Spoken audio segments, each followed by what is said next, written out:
अच्छा, हमारे साथ हैं सीपीआईएम के विधायक। क्या वो अपने एरिया के डेवलपमेंट के लिए बात कर रहे हैं? अर्जेंट सिचुएशन में उनका क्या सोचना है? देखिए, हम तो मुर्शिदाबाद डोमकॉल से सीपीआईएम का नवनिर्वाचित विधायक है। एक ही विधायक है सीपीआईएम का असेंबली में। तो हम कोशिश करेंगे हमारा इलाका का जो डेवलपमेंट की बात हो या राज्य की जो मेन इशू है जो हमारा पार्टी तय कर देंगे वो हम विधानसभा में उठाने की कोशिश करेंगे, विधानसभा में बताएंगे। यही अब दादा, अपोजिशन में देखा जा रहा है कि हर मुद्दों पर अपोज करना अभी तक यहाँ की संस्कृति रही है। ऐसे में आपका विजन क्या है कि आप कंस्ट्रक्टिव मुद्दों पे अपोज करेंगे या सारे मुद्दों पे एज यूजुअल अपोज करेंगे? नहीं, हमारा ये मोटो नहीं है। हम कंस्ट्रक्टिव अपोजिशन में रहेंगे और जो चीज़ अच्छा रहेगा उनको हम वेलकम करेंगे हम, और जो चीज़ लोगों को खिलाफ जाएगा सरकार की नीति उनका हम विरोध करेंगे।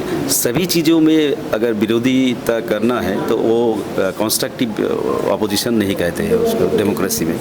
तो आप डेमोक्रेसी में कंस्ट्रक्टिव अपोजिशन के रूप में रहेंगे। अगर सरकार अच्छा करती है तो आप उनके साथ में रहेंगे, और जहां लगेगा कि गैप आ रहा है तो आप उसके अगेंस्ट में। बट दादा, अभी तो ये देखा जा रहा है कि टीएमसी ऐसे तितर बितर हो रही है, जैसे बालू की रेत की तरह ढह रही है। तो आप अपोजिशन में हैं, अपोजिशन में टीएमसी पार्टी का जो मेजर रोल रहा है उसको आप कैसे देखते? देखिए, अगर हमने पहले दिन विधानसभा में आकर कहा था कि टीएमसी पिछले 15 साल वो एक कोई दल नहीं था, कोई पॉलिटिकल पार्टी नहीं था, वो एक सिंडिकेट था।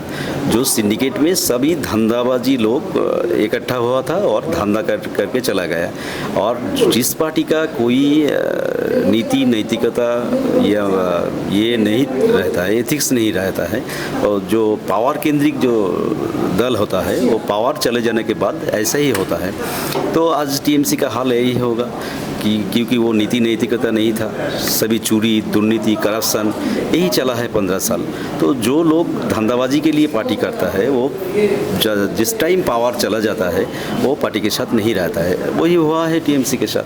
दादा, अभी ये देखा जा रहा है कि टीएमसी के वोटों का बिखराव भी देखने को मिला। पलता का जो लास्ट इलेक्शन था, अभी तक जो मुस्लिम वोट बैंक की बात की जाती थी उसमें भी बिखराव दिख रहा है। तो क्या लगता है आने वाले समय में कि सीपीएम को इसका फ़ायदा मिलेगा? देखिए, फ़ायदा तो मिलेगा ही, और प्रॉपर जो अपोजिशन का रोल प्ले करना है अगले 5 साल वो सीपीएम को ही करना पड़ेगा, वामपंथी लोगों को ही करना पड़ेगा। क्योंकि अपोजिशन में जो लोग दिखा रहा है वो जो विद्रोही तृणमूल वो लोग एक्चुअल अपोजिशन में नहीं रहेगा। वो तो डैमी अपोजिशन बनाया गया है। इसलिए रास्ता का लड़ाई, गरीब का लड़ाई, ये हकार का लड़ाई, ये सब लड़ाई आगामी दिन में रास्ते में वामपंथी दलों को ही करना पड़ेगा। और असेंबली में एक अहम है, लेकिन हमको ये मुद्दा उठाना पड़ेगा। ममता बनर्जी ने कहा है कि सारी अपोजिट पार्टियों को साथ लेके वो स्ट्रीट पे आएंगी, और नौशाद सिद्दीकी ने हमारे चैनल के इंटरव्यू में कहा था कि ये ममता बनर्जी को बहुत पहले कर लेना चाहिए।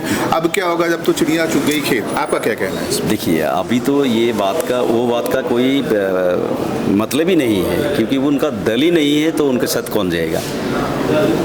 दल अगर रहता तो हम लोग समझता था कि ठीक है, चलो बाद में सोचा जाएगा, लेकिन दल नहीं है तो वो ये बात का तो कोई आज का कोई मुजरा माने यही नहीं है। आपकी पार्टी से आप एकमात्र विधायक हैं, ऐसे में अपोजिशन की आवाज़ बनना क्या आपको लगता है ईजी होगा?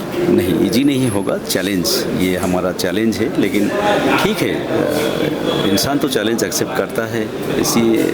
इस तरह ही तो हम आगे बढ़ा है। तो हम भी कोशिश करेंगे। एक आखिरी सवाल, कांग्रेस का साथ आपका अलायंसेस था, अब आने वाले समय में क्या कांग्रेस और सीपीएम एक ज्वाइंट टीम के रूप में काम करेगी या अलग आप लोग? देखिए, वो हमारा पार्टी तैयार करेगा, पहले बात तो ये है। और हम इशू टू इशू देखेंगे कि कौन सा इशू में कांग्रेस के साथ लड़ना चाहिए, कौन सा इशू में लड़ना नहीं चाहिए, कौन सा इशू में हम अकेले लड़ेंगे। ये सब इशू टू इशू वेरी करेंगे। तो आपने अपनी आवाज़ में साफ साफ कहा कि हम अकेले हैं लेकिन किसी से से कम नहीं। जहां अपोजिशन के आवाज़ के रूप में हमें आवाज़ उठानी होगी, हम अकेले हैं लेकिन आवाज़ उठाएंगे। साफ संदेश आपने दिया है। और आपके एरिया के लोगों के लिए आप क्या कहना चाहेंगे? देखिए, एरिया के लोगों के लिए यही कहूँगा कि आप लोगों को धन्यवाद कि आप लोग विधानसभा में एक ही सही लेकिन एक जनप्रतिनिधि आप विधानसभा में भेजिए। आप भरोसा रखिए, हम एक ही 100 का काम करेंगे। दादा, मॉर्निंग टाइम की पूरे व्यूअर्स देख रहे हैं आपको, पूरे बंगाल के व्यूअर्स से आप अभी कनेक्ट हैं। बंगाल के व्यूअर्स के लिए, बंगाल की जनता के लिए आपका क्या संदेश है? देखिए, बंगाल के जनता को यही संदेश दूंगा, नया नया सरकार परिवर्तन हुआ है, ये सरकार को देखिए। और हम लोग डैमी अपोजिशन नहीं है, हम एक है, लेकिन आप लोगों का मुद्दा हम विधानसभा में उठाएंगे, आप लोगों के लिए लड़ेंगे। तो बुलडोजर के विरोधिता करेंगे? ऑब्वियसली करेंगे, बुलडोजर के विरोध हम विरोधिता करेंगे। देखिए, पहले बात तो ये है, हम स्टेशन को